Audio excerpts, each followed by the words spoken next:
1957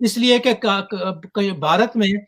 بھارت نے کشمیر میں انتخابات کروائے اور انتخابات کے بعد یہ شور کیا کہ جہاں پر پلبسائٹ تو ہو گیا ہے، حق خود ارادیت ہو گئی ہے، کشمیر کے لوگوں نے ووٹ ڈال دیا ہے۔ اس پر پاکستان یونائٹڈ نیشن میں گیا اور وہاں پر پھر یہ قرارداد 1122 کے تحت پاس کیا گیا کہ پاکستان کے کشمیر میں اور بھارت کے کشمیر میں اگر انتخابات ہو جائیں گے تو وہ حق خود ارادیت کا متبادل نہیں ہوں گے یا متبادل شمال نہیں ہوں گے۔ اب ہمارے ان قائدین سے پوچھیں کہ کیا کشمیری قائدین کو قراردادوں کے نمبر پتہ ہیں، یہ کب قراردادیں ہوئیں، کیوں ہوئیں، ان کا بیک گراؤنڈ کیا تھا، قطعی طور پہ نہیں پتا۔ صرف یہ ہے کہ ہمیں برطانیہ کا ٹکٹ اور ہوٹل ٹھہرا دو، لندن ٹھہرا لیکن دو۔ برطانیہ کے اپنا کریسا معاف کیجیے گا، برطانیہ کے ٹکٹ آنا یا برطانیہ کے جو دورے کرتے ہیں کشمیر کے حوالے سے جو لیڈران وہ پاکستانی ہوں یا آزاد کشمیر کے ہوں، وہ تو میرے خیال میں فارغ آفس اس کو فائنل کرتا ہے، یا وہ لوگ جو کشمیر کے امور کو دیکھتے ہیں وہی فائنل کرتے ہیں، ان کی مرضی کے بغیر تو نہیں آ سکتے۔ مطلب ریاست جموں کشمیر کے صدر ہیں، اگر وہ آئیں گے تو ظاہر ہے وہ تو اجازت لینی پڑے گی، یا خود ہی آ سکتے ہیں جب چاہیں۔ نہیں، شیراز صاحب، صدر کا معاملہ اور ہے۔ دیکھیں آج کل مسعود خان صاحب ہیں، وہ آزاد کشمیر کے صدر ہیں، وہ گارڈن کالج میں میرے کلاس فیلو تھے۔ ایک بار میں ان کا ڈبیٹنگ کلب کا صدر تھا اور وہ میرے سیکٹری تھے، اور دوسری بار جو ہے وہ میں سیکٹری تھا اور وہ میرے صدر تھے۔ پھر وہ چائنا میں بھی رہے، فارن سیکٹری بھی رہے۔ ان کو تو ایک ایک چیز پتہ ہے۔ میں یہ دوسرے قائدین کی بات کرتا ہوں جو ایم ایل اے بنتے ہیں، وزیر بنتے ہیں، کشمیر کے چکر میں جاتے ہیں کہ جی ہم وہاں پر پی آر کریں گے۔ جب آپ کو قراردادوں کا نہیں پتا، مسئلہ کشمیر کا نہیں پتا، ایکٹ 73 کا ہی نہیں پتا، تو آپ کیا کریں گے؟ یہ پاکستان کا فارن آفس ان کو بھیجتا ہے یا خود ہی آ جاتے ہیں؟ نہیں، یہ دو تین کام کرتے ہیں۔ ایک تو شیراز صاحب یہ ہے کہ وہ یونائٹڈ نیشن میں جو این جی اوز رجسٹرڈ ہیں، جو بین الاقوامی طور پہ، ان کو جب آتے ہیں تو ان کو تو کرتے ہیں، فارن آفس بریف کرتا ہے، لیکن بڑا مائنر بریف کرتا ہے۔ فارن آفس میں بھی تو سارے افسر بیٹھے ہیں نا، ان کو کیا پتا؟ جب آپ کا مسئلہ ہے شیراز صاحب، آپ کشمیری ہیں، آپ کو قرارداد کا نہیں پتا، مسئلہ کشمیر کا نہیں پتا، تو ایک پاکستان سے بھرتی ہوا نوجوان لڑکا گریڈ 14 15 16 کا، اس کو کیا پتا مسئلہ کشمیر کیا ہے؟ اس کو وہ تو سارا دن ہوتا ہے میری اچھی جگہ پوسٹنگ ہو جائے، کسی اچھے ملک میں ہو جائے، وہاں پر میں اپنے رشتہ داروں کو نیشنلٹی دلوا دوں، وہاں پر گھر لے لوں۔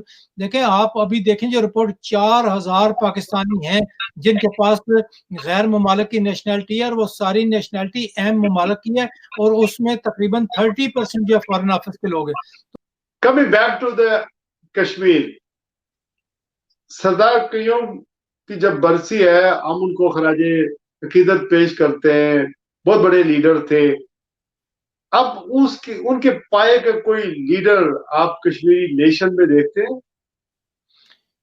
میرا نہیں خیال کو کوئی آدمی ہے، لیکن میں نے ایک صاحب جو ہیں سردار یعقوب صاحب، میں نے ان کو دیکھا، وہ کشمیر کے بارے میں کتابیں بھی پڑھتے ہیں، وہ صدر بھی رہے ہیں، کتابیں، وہ ان کا تو اپنا کاروبار ٹریولنگ وغیرہ کا تھا، لیکن میں نے دیکھا کہ سردار یعقوب خان جو ہے وہ کتابیں بھی پڑھتے ہیں، دیکھتے بھی ہیں، کشمیر کے بارے میں سب لوگوں کو فونے بھی کرتے ہیں، انہیں قراردادوں کے بارے میں پتہ ہے۔ تو میں سمجھتا ہوں کہ اگر کوئی بندہ، کیونکہ وہ اپنے طور پر صاحب ثروت بھی ہیں، کوئی ان کو کسی کی کمی نہیں ہے چیز، لہٰذا وہ کشمیر کی آزادی کے حوالے سے پڑھتے ہیں، لکھتے، دیکھتے ہیں، اور اس کے پائے کا کوئی آدمی مجھے نظر نہیں آتا کہ جب وہ پوری لاٹ تھی ایک 4 5 6 لوگوں کی، وہ سارے لوگ چلے گئے، اب اس طرح کا کوئی پڑھنے لکھنے والا، سیاسی شعور رکھنے والا، رابطے رکھنے والا، اب کشمیر کی سیاست میں کوئی آدمی مجھے نظر نہیں آتا جی۔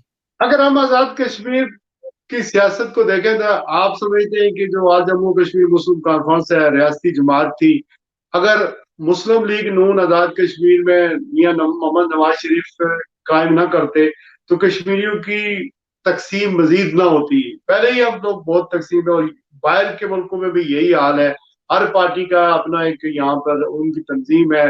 ہم اس کی وجہ سے، پیروں کی وجہ سے، پارٹیوں کی وجہ سے ہماری جو سوشل اور پھر اس کے علاوہ ہماری سیاسی مذہبی جو تقسیم ہے وہ مزید ڈیپ ہو گئی ہے۔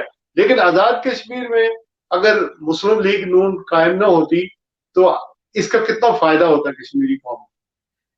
شیراز صاحب، پاکستان کی سیاسی جماعتوں کا بنیادی طور پر یہ اتفاق رائے تھا کہ کشمیر میں پاکستانی سیاسی جماعتیں اپنے نہ ونگ قائم کریں گی، نہ اپنی تنظیم بنائیں گی، نہ اپنے آپ کو ایکسٹینڈ کریں گی. لیکن 1970 کے بعد ذوالفقار علی بھٹو نے کشمیر میں پیپلز پارٹی بنا دی. جبکہ پیپلز پارٹی بنی تو اس کے مقابلے میں پھر یہ مسلم لیگ بنانا چاہ رہے تھے یا اپوزیشن جماعتیں اس میں اکٹھا ہونا چاہ رہی تھی. لیکن سردار قیوم کی ایک اتنی شخصیت تھی کہ انہیں اپوزیشن میں رہتے تھے اس زمانے میں. ذوالفقار علی بھٹو نے ان کو بطور صدر آزاد کشمیر ہٹایا بھی تھا کہ ایکٹ 4 لگا کے. لہٰذا انہوں نے تمام سیاسی جماعتوں کو اس بات پر قائم رکھا کہ اگر ذوالفقار علی بھٹو نے کشمیر میں پیپلز پارٹی بنا لی ہے تو کوئی بات نہیں، باقی سیاسی جماعتیں اپنا کوئی وہاں پر ونگ قائم نہیں کریں. لیکن جب سردار قیوم صاحب چلے گئے اور اس کے بعد پھر مسلم لیگ والوں نے کہا کہ وہ نظر رکھتی ہے نا، حکومت ہے کہ وہاں مفادات ہیں، منرلز ہیں، گاڑیاں ہیں، فنڈ ہے، لہٰذا مسلم میاں نواز شریف کو بھی پھر انہوں نے بارہ کہ نہیں جی نہیں، آپ کی بھی جماعت ہونی چاہیے. نتیجتاً پھر کچھ لوگوں نے جو کشمیر کے قائدین تھے انہوں نے زیادہ پریشرائز کیا. جیسے اب کشمیر کے قائدین بہت سارے عمران خان کے پاس پہنچ گئے کہ جناب آپ کی تحریک انصاف کشمیر میں بھی ہونی چاہیے، گلگت بلتستان میں بھی ہونی چاہیے. تو وہ لوگ جب وہاں پر پہنچ گئے تو اس کے تقویت پا کر میاں نواز شریف نے کشمیر میں جو مسلم لیگ بنائی. اگر وہ نہ بناتے تو میاں نواز شریف اور سب لوگوں کو سردار قیوم یہی کہہ رہے تھے کہ مسلم کانفرنس کا مطلب مسلم لیگ ہے اور یہ مسلم لیگ کا نعم البدل ہے. لیکن ظاہر نعم البدل پارٹی کی حد تک تھا، مفادات کی حد تک تو ان کو مفادات نہیں مل رہے تھے، لہٰذا انہوں نے کہا وہاں مسلم لیگ بھی بنا دی جائے، لہٰذا بنا لی انہوں نے. جی اچھا یہ فرمائیں کہ یہ جو آزاد کشمیر کا چیپٹر ہے یہ زیادہ تر جو ملٹری اسٹیبلشمنٹ ہے اسی کو دیکھتی ہے. ایسا بھی ہے کہ اگر ملٹری اسٹیبلشمنٹ جب وہاں حکومت بنتی ہے تو ذرا ان کی بہت زیادہ، چونکہ سینسیٹیو ایریا ہے، ہونا بھی چاہیے. پاکستان میں ایڈمنسٹریٹو کشمیر ہے، اس کو آزاد کشمیر کا نام دیا گیا ہے، اس کا اپنا آئین ہے، اس کا صدر ہے، وزیر اعظم ہے.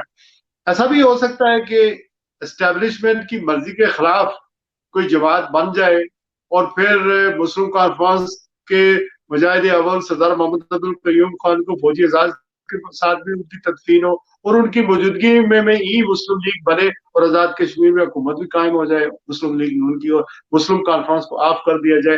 Do you think is possible? Shiraz صاحب، پہلی بات ہے جو اسٹیبلشمنٹ کا ہم جس طرح نام لیتے ہیں وہ بات اس طرح درست نہیں ہے.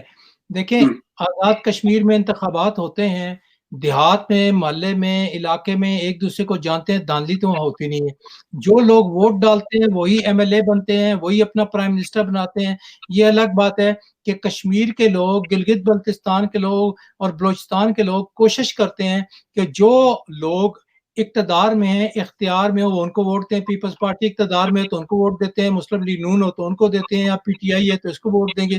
یہ تو ایک وہاں پر ٹرینڈ ہے. لیکن یہ کہ ہر کام اسٹیبلشمنٹ کرتی ہے، ملٹری اسٹیبلش یہ نہیں ہے.